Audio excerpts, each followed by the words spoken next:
Perfect Blue is a film that truly encapsulates psychological horror perfectly, and aside from being one of the best at it in general, it is no doubt the best animated psychological horror ever made, so far anyway. Today I'm going to take a brief look at the film and reminisce on it. Made in 1998 in the directorial debut of Satoshi Kon and produced by Madhouse in its golden years, and adapted from a book called Perfect Blue, Complete Metamorphosis, written by Yoshikaze Takuchi.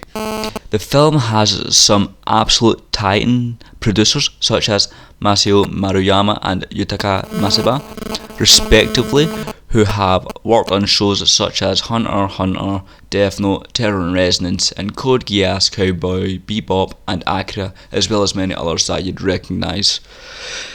It begins at a Cham concert as our main character Mima is doing a farewell concert from her idol scene to pursue acting, and as we get some nice symbolism straight off the bat with the crazed fan holding her on a pedestal with the brighter lights focusing on her and blurring the other performers as they're not as important as Mima to them.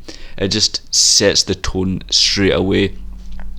We learn that her managers are fighting over this decision, with Rumi wanting her back and Tadokoro against it, saying that acting is the path forward, whilst Mima sits silently, not really wanting to speak up for herself and what she wants, which is an important theme throughout the movie, as she constantly does things that would be recommended to her that she doesn't want to do, but for the sake of others and progressing her career, she does so.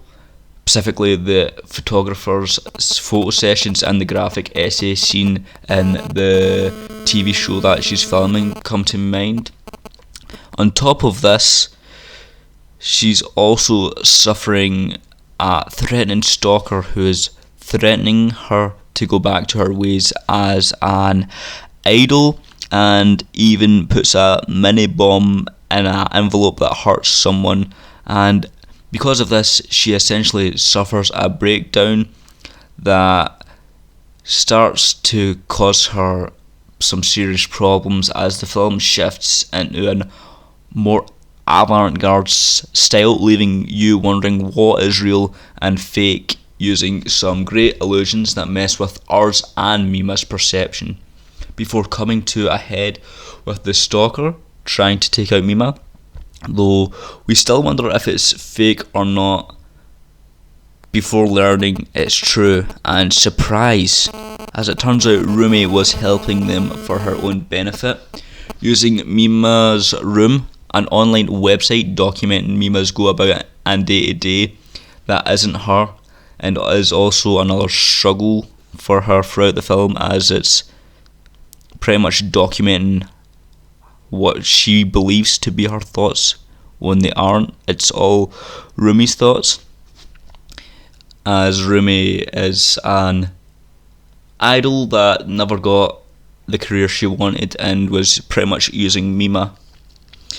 We get a chase scene from this that is undoubtedly and unarguably one of the best scenes in this movie, leading to an almost anticlimactic death for their killer, as the chase highlights the perception of reality in that we see from Mima's perception that it's herself chasing her idol self coming back to want to take it, but in the mirrors and that we see the like spit, the grovel, the rushing, the speed, the anger and all that of Rumi just trying to claim her own delusions as true, with her eventually falling in front of a truck. But with the callbacks and symbolism to what she's wanting to be an idol again and have her career. She sort of sees her fans and just takes a bow to her death pretty much. We then cut to a hospital after that, and it ends with Mima saying she's the real her, but is she? Because it's Rumi's voice actor that says that line and leaves you wondering just what is real. This movie has so many scenes that are shocking and chilling, but also saddening. Obviously, the bathroom scene comes to mind, and the split cut decisions that leave you baffled, leave you wondering if what you're seeing is true, if Mima is even the killer at points. And Rumi's death is also extremely chilling and saddening because she buys into her delusion. The use of the stalker as pretty much just a generic bad guy really works because he also has a delusion of who Mima is, what she will do, because that's his perception of her. And they use this through communicating with Rumi and the stalker from Mima's room, and Mima's room is perhaps the most important part of this film for what it represents for us. The use of Mima's room and danger of online comes off as almost prophetic with the dangers of social media, even as more than 2 decades have passed since this movie's initial inception. And it just blows my mind that it's so much more relevant today than it probably was back then. But Mima's room also does a great job highlighting Mima's struggle as how she is perceived compared to how she actually is. Further highlighted in the movie is fans of Cham and that discuss and even mock her for the photos degrading herself pretty much, but she saw it as necessary for her career to use it and push forward for the TV show she was filming as well.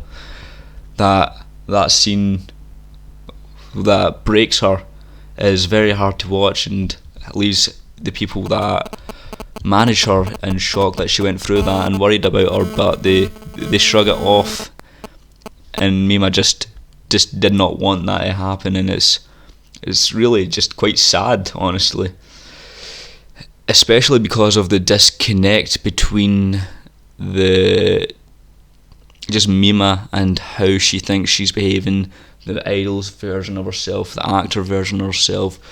Is she actually just someone in the show as a person, and she's dreamed up this scenario? It's truly just amazing how the struggle to define oneself comes from the pressure of this. Who is the real Mima? It could easily be us asking that question about ourselves in the same position. The movie has excellent sound cues and transition, as well as some really nice songs in it, just in general. And I love this especially haunting track. It is a truly unnerving sound that builds tension, and I love it. Admittedly, the art at times is weak, though, as the studio had problems because of an earthquake, causing literal problems with the studio and that, and having the budget cut back from essentially a live action movie to just like an OVA.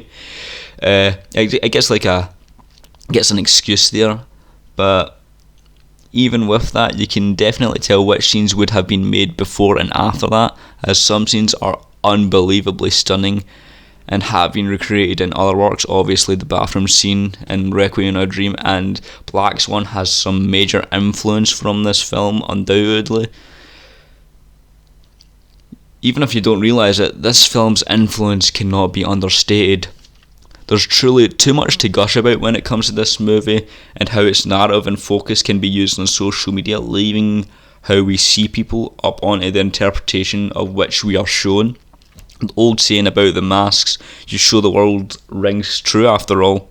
We never know truly what someone is like, only what we can perceive them as. And whilst I'd like to discuss this movie more, it's undoubtedly better if you go and just watch it if you haven't already and get lost in the hues and delusions of A Perfect Blue.